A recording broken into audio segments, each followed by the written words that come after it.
नमस्कार जागरूक पालक विद्यार्थी मित्रांनो, आज मी आपल्याशी काही अनुभव शेअर करणार आहे। अनुभव सांगायचं कारण एवढंच की ज्या गोष्टी पुढे घडणाऱ्या आहेत तिथं या लोकांना थोडंसं सावधगिरी बाळगता येईल। आता नेमकं कोणत्या गोष्टीच्या बाबतीत मी सांगणार आहे तर जे काही अनुभव विशेषतः नेट कॅफेच्या बाबतीमध्ये आले ते अनुभव मी आपल्याशी शेअर करणार आहे। नेट कॅफेचे अनुभव काही कमेंट बॉक्समध्ये मुलांनी दिलेले आहेत किंवा फोनवरून काही पालकांनी काही विद्यार्थ्यांनी सांगितलेले आहेत, ते आपल्याशी शेअर केलं तर निश्चित यातून तुम्हाला सावधगिरी बाळगता येईल, म्हणजे पुढे अडचणी जास्त होणार नाहीत।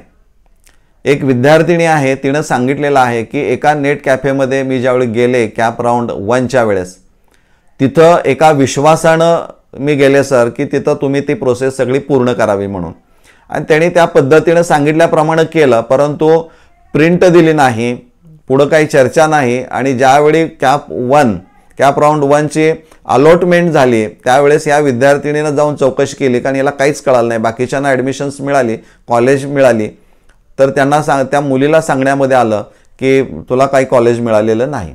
ठीक आहे, पुन्हा कॅप राऊंड 2ला त्याच नेट कॅफेमध्ये गेली आणि तिथं गेल्यानंतर पुन्हा त्या पद्धतीनं फॉर्म भरला म्हणून सांगितलं, सगळं झालं ओके, प्रिंट नाही, पुन्हा तेच अलॉटमेंट नाही, इतरांना झाली।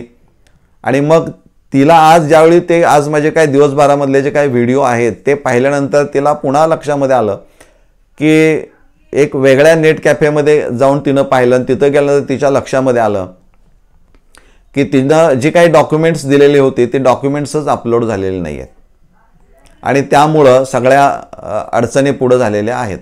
त्यामुळं 2 कॅप राऊंडला बरं का, फर्स्ट आणि सेकंडला त्या मुलीला काहीच करता आलं नाही। म्हणजे नेट कॅफेवाल्यांच्यावर विश्वास ठेवल्याचा किती वाईट परिणाम झाला। दोन्ही राऊंडमध्ये तिला काही करता आलं नाही, नुसतं वाट पाहण्यामध्येच वेळ गेला। तर अशा नेट कॅफेवाल्यांच्यापासून आपण सावध राहणं ही काळाची गरज आहे। कॅफेमध्ये ज्यावेळी आपण जाऊ त्यावेळेस सावधगिरी बाळगणं गरजेचं आहे। अशी अनेक उदाहरणं आहेत। नेट कॅफेवाल्याला दोष देण्यामध्ये काही अर्थ नाही, त्यांना परिसरातील उच्च माध्यमिक विद्यालयातील काही शिक्षकांच्याकडून सुद्धा बार्गेनिंग असं हळूच कुजबूज कानामध्ये ऐकायला मिळते की बाबा असं होतंय आणि शक्यतो आमच्या कॉलेजचा प्राधान्यक्रम द्या आणि तिथं देताना सेल्फ फायनान्स किंवा नॉन ग्रँट तुकडीला त्यांना जाऊ द्या। कारण पहिल्यांदा फॉर्म भरताना कॅप राऊंड 1साठी यातली माहिती 99% विद्यार्थ्यांना पालकांना कुणालाच माहीत नव्हती, परंतु अशा काही गोष्टी घडलेल्या आहेत आणि ती वस्तुस्थिती वाटते का तर कॅप राऊंड 1ला चांगल्या मेरिटच्या विद्यार्थ्यांनाच फटका बसलेला दिसतोय। म्हणजे पसंतीचं उच्च माध्यमिक विद्यालय मिळालंय परंतु सेल्फ फायनान्स किंवा नॉन ग्रँट आहे, त्यामुळे आर्थिक दृष्टिकोनातून विचार केला तर त्या विद्यार्थ्यांनी तो प्रवेश नाकारलेला आहे। म्हणजे ही अवस्था झालेली आहे, ही नेट कॅफेच्या मुळे झालेली आहे। तर हे आपण लक्षात घेणं गरजेचं आहे। सगळेच नेट कॅफेवाले सगळे एकसारखे असतात असं आपण म्हणू शकत नाही, परंतु काही आहेत की ज्यामुळे इतरांनाही त्रास होण्याची शक्यता असते। त्यामुळे असे काही अनुभव असतील तर आपण त्या परिसरात सांगितलं पाहिजे की असं ते घडतंय आणि हे घडू नये यासाठी आपण नेमकं काय केलं पाहिजे। समजा आपण नेट कॅफेमध्ये गेलो तरी तिथं त्या स्क्रीनवर प्रत्येक गोष्ट तो सांगितल्याप्रमाणे भरतो की नाही याची खात्री करून घेणं खूप गरजेचं आहे। म्हणजे डॉक्युमेंट्स अपलोड केलीत का, माहिती भरलेली बरोबर आहे का, कास्टचा उल्लेख आहे का, रिझर्वेशन आहे ते बरोबर आहे का, प्रेफरन्सेस दिलेले ते बरोबर आहेत का, हे सगळं बघणं, प्रिंट करणं, सबमिट केलं आहे का, लॉक करायचं म्हणजे सबमिट केलेलं आहे का, त्याची प्रिंट आपण काढून घेणं गरजेचं आहे। ह्या सगळ्या गोष्टी आपण त्या डिस्प्लेवर बघणं गरजेचं असणार आहे, आणि जोपर्यंत तुम्ही बघत नाही तोपर्यंत विश्वास ठेवणं अवघड असणार आहे। काही अनुभव असे आपल्याला पाहायला मिळतील की आपल्या परिसरामध्ये 1 किंवा 2च कॉलेज असतात आणि मग ज्या कॉलेजमध्ये तुम्ही फॉर्म भरायला जाता त्यावेळेस ऑप्शन फॉर्म भरायचा असतो, त्यावेळेस ते कॉलेज सांगतं की फक्त आमच्याच कॉलेजचं नाव पसंती क्रमांक 1 मध्ये टाका, म्हणजे तेवढंच नाव टाका, बाकी पुढच्या कॉलेजचं दुसऱ्या कॉलेजचं नाव टाकायची काही गरज नाही।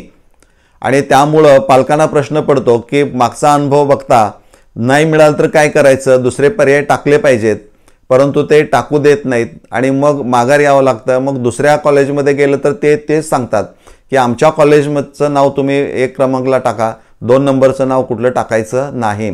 त्यामुळे पालक आणि विद्यार्थ्यांच्या समोर मोठा प्रश्न निर्माण होतो. आणि हे व्हिडिओ पाहिल्यानंतर त्याने मला कॉल केला की सर असं असं घडतंय, याला काय पर्याय काय? तर त्याला पर्याय काय नाही, तुम्ही फार तर मग नेट कॅफेकडे जा, कुणाकडे कॉलेजकडे जाऊच नका, नेट कॅफेकडे जा. पण तिथं बघताना मी सांगितल्याप्रमाणे सगळ्या गोष्टी स्क्रीनवर शेअर करा, तुम्ही बघा आणि कॉलेजेसची नावं टाका, 2 टाका किंवा अजून कुठला असेल तर त्यामध्येच ग्रँटेबल नॉन ग्रँटेबल तुम्हाला काय पाहिजे असेल, कारण परिसर सोडायचा नसेल तर हाही विचार तुम्हाला करावा लागणारा आहे. त्यामुळं विश्वास ठेवताना आपण सावधगिरी बाळगणं खूप गरजेचं असणार आहे. नाहीतर बऱ्याच वेळा असे अनुभव आहेत की फॉर्म भरला आहे, जावा तुम्ही, काय काळजी करू नका, फोनवरनं सांगतायत मी सगळं बघितलं आहे, तुम्ही काही काळजी करू नका, आणि प्रत्यक्ष अलॉटमेंटच्या वेळेस काही पदरामध्ये पडत नाही आणि मग पुढची फेरी येईपर्यंत आपल्याला ती वाट पाहावं लागतं. त्यामुळं नेट कॅफे असू देत किंवा अशा व्यक्ती असतील तर यांच्यापासून आपण सावध राहायला पाहिजे. म्हणजे बचके रहना बाबा, बचके रहना रे तुझ पे नजर है. म्हणजे तुमच्याकडं बरोबर तुम्हाला ट्रॅप करण्याच्या दृष्टिकोनातूनच प्रयत्न केले जातात की मग ते कॉलेज असेल तर तो माझ्याकडे आला पाहिजे, नेट कॅफेवाला असेल तर तो माझ्याकडे आला पाहिजे. या दृष्टिकोनातून त्याला कॉलेज मिळेल की नाही यापेक्षा तो माझ्याकडे आला पाहिजे आणि त्यातून मग माझा फायदा किंवा माझा स्वार्थ साधला पाहिजे. ही जर भूमिका असेल तर आपण खरंच जागरूक पालक या नात्यानं जागृत राहणं काळाची गरज आहे. आणि असे अनुभव परिसरात घडत असतील तर तेही शेअर करणं, इतरांना सांगणं हे पण आपलं एक सामाजिक कार्य असणारं आहे. म्हणजे यामध्ये कुणाला दुखवण्याचा प्रश्न नाही आहे, कुणावर ब्लेम करायचं कारण नाही आहे, परंतु वस्तुस्थिती ही अशी आहे. आणि हे तुम्हाला मी त्या स्क्रीनवर देखील मी दाखवेन की जेणेकरून तुम्हाला कळेल की खरंच हे व्यथा मांडलेली आहे. तर मला वाटतं हे निश्चितच आपण या पद्धतीनं पुढच्या ज्या काय फेऱ्या असणार आहेत त्या फेऱ्यांना तुम्ही सामोरे जाल यामध्ये मला कोणती शंका असणार नाही. धन्यवाद.